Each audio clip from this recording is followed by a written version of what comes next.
बजे शर्मा परिवार के लोग डाइनिंग टेबल पर नाश्ते के आने का वेट कर रहे थे। तभी रसोई से पूरियों के छनने की आवाज नहीं आती, पर आती है दोनों बहुओं के बीच झपड़ की आवाज। अरे कल तो सब्जी आपने बनाई थी, आज आपने फिर सब्जी बनाने को चढ़ा दी। तो नाश्ते के वक्त अगर तुम्हारा नहाना खत्म नहीं होगा तो काम तो शुरू करूंगी ना मैं। तो आप पूरियां बनाने का काम भी तो शुरू कर सकती थी भाभी, पर नहीं, आपको तो हर बार आसान काम ही चुनना है। कितनी बार बोला है मैंने कि रोज रोज पूरियां मैं नहीं बनाऊंगी। एक आदमी यहाँ 8-8 पूरियां खा जाता है, 50 पूरियां रोज रोज बनाना मजाक है क्या? रसोई से आती आवाज को सुनकर सभी रसोई के दरवाजे पर आते हैं। ये सब क्या है ज्योति? भाभी बड़ी है ना, तुमसे बड़ों से ऐसे बहस करते हैं क्या?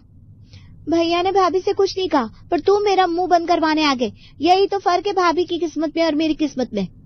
ऐसी बात नहीं है ज्योति। आप उसे क्यों समझा रहे हैं? उसका पति बैठा है ना उसे समझाने के लिए। इन दोनों के कलेश में तुम दोनों को भी शामिल होने की कोई जरूरत नहीं है। जाओ खाने की टेबल पर बैठो। ये सुबह सुबह चिल्लम चिल्ली करना अच्छा नहीं लगता। और तुम दोनों को अगर खाना नहीं बनाना है तो छोड़ दो, मैं बना दूंगी, पर ये खाने को लेकर कलेश मुझे नहीं चाहिए। वो तो मैं बना ही दूंगी मम्मी जी, पर बात वो नहीं है। बात जो भी हो नहीं सुननी है मुझे। 1 घंटे से सुन रही हूँ तुम दोनों की किटकिट किटकिट। सभी खाने की टेबल पर बैठते हैं। ज्योति और नेहा खाने की ट्रे लेकर डाइनिंग टेबल पर आती है। अरे खड़ी क्या हो गई, प्लेट तो लगाओ। तो प्लेट आप भी तो लगा सकती है भाभी, पर आपको तो काम चोरी करनी होती है। सुबह ही मम्मी जी ने कहा ना खाने को लेकर कलेश नहीं होगा, तुम फिर शुरू हो गई। फिर शुरू हो गई ये दोनों। जा देखो कलेश, पूरे घर का माहौल खराब कर रखा है दोनों ने। अब तो कोई रास्ता ढूंढना ही होगा। नाश्ते के बाद विनोद, राहुल और सौरभ तो दुकान चले जाते हैं, पर घर पर रह जाती है देवरानी जेठानी के साथ उनकी सास सुषमा जी। अरे ज्योति, नेहा छत से कपड़े जाकर ले आओ, बारिश का मौसम हो रहा है, कभी भी बारिश हो जाएगी। जाइए भाभी। मैं क्यों जाऊं? अभी आधे घंटे पहले तो कपड़े सुखा कर आई हूँ मैं। जा तू जाकर उतार ला। नेहा और ज्योति आपस में बहस करती रह जाती है और सुषमा को ही जाकर कपड़े उतारने पड़ते हैं। लड़ती रहो तुम दोनों, इसके अलावा आता ही क्या है तुम दोनों को। अब लड़कों को खाना दुकान कौन लेकर जाएगा, या इस पर भी शुरू हो जाओगी? जाने दो, मैं ही टिफिन लेकर दुकान जा रही हूँ। सुषमा अपने पति और बच्चों के लिए टिफिन लेकर दुकान पहुंचती है, जहां दोपहर के खाने पर होती है चर्चा।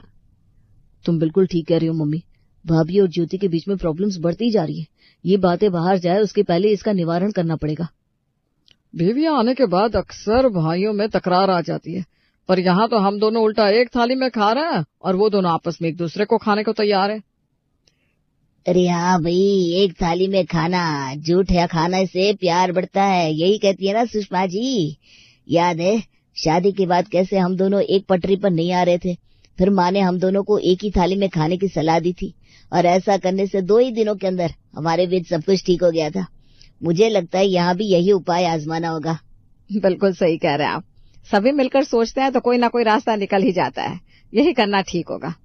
और रात को खाने की टेबल पर जब ज्योति और नेहा सभी को खाना परोस रही थी, सुषमा कहती है, परोस दिया खाना, चलो अब खुद भी खाने बैठ जाओ।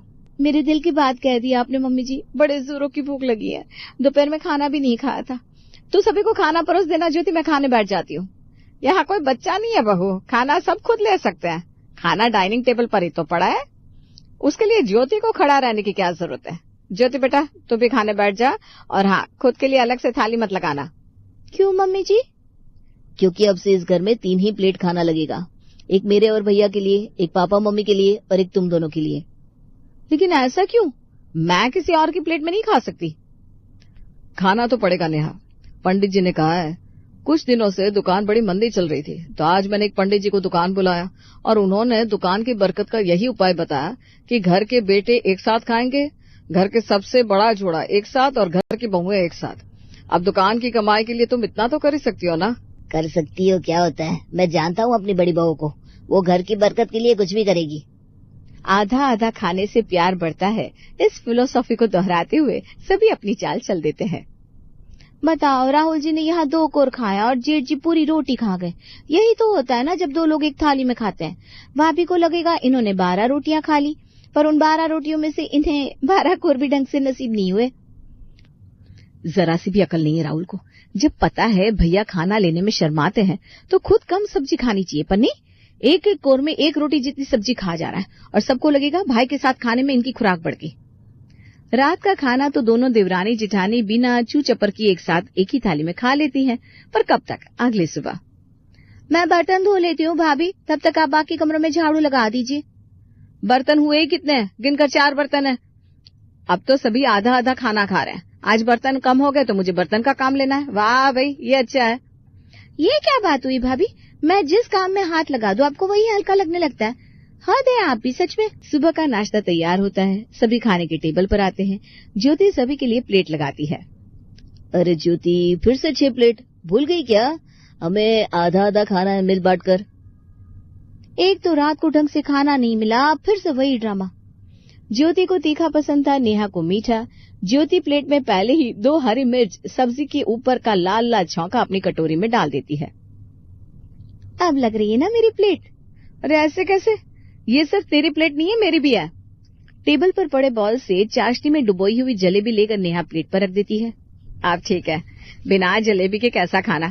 हद है भाभी, आप अपनी जलेबी को प्लेट से बाहर रखिए। कैसे उसकी चाशनी बहती हुई मेरे पराठे तक आ रही है। खाने की चीज को ऐसा बोलते हुए तुम्हें शर्म नहीं आ रही? तो मुझे मीठा पसंद नहीं है, मुझे तीखा पसंद है।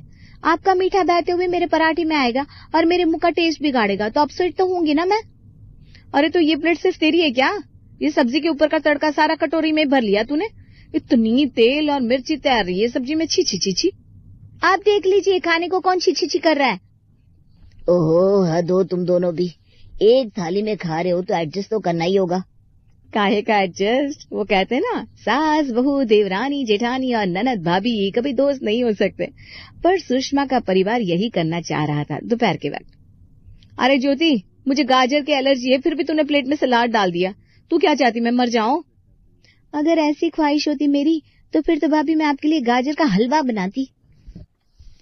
सुन रही है ना मम्मी जी, आप अपनी छोटी बहू की बोली। मुझे मारने की साजिश रच रही है ये। जब मुंह खोलती है मेरे लिए बुराई बोलती है। पहले तो तुम दोनों हमें खाना परोसने के लिए लड़ती थी, अब खुद के खाने पर भी लड़ने लगी हो। इस ज्योति के साथ खाने में मेरी भूख पूरी नहीं होती मम्मी जी, इसलिए चिढ़न में खुद के खाने पर गुस्सा निकलने लगा है। इन दोनों के बीच तो कुछ ठीक ही नहीं हो रहा भैया। वो तो मैं भी देख रहा हूँ राहुल, आज तो मेरे कपड़े भी नहीं धोए नेहा ने।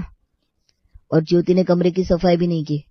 अपनी बहुओं के बीच बिगड़ते माहौल को देखकर विनोद समझ जाता है कि ये आधा आधा खाने का आइडिया चलता रहा तो घर को आधा आधा बंटने में वक्त नहीं लगेगा। और एक रोज आज से किसी को एक थाली में खाने की जरूरत नहीं है। अगर चूहे और बिल्ली को एक थाली में खाने दिया जाए तो क्या उनके बीच की दुश्मनी खत्म हो जाएगी? नहीं ना। तो फिर आप इन दोनों बहुओं को जोड़ने में क्यों लगे हुए हैं? हम चूहा बिल्ली नहीं है पापा जी,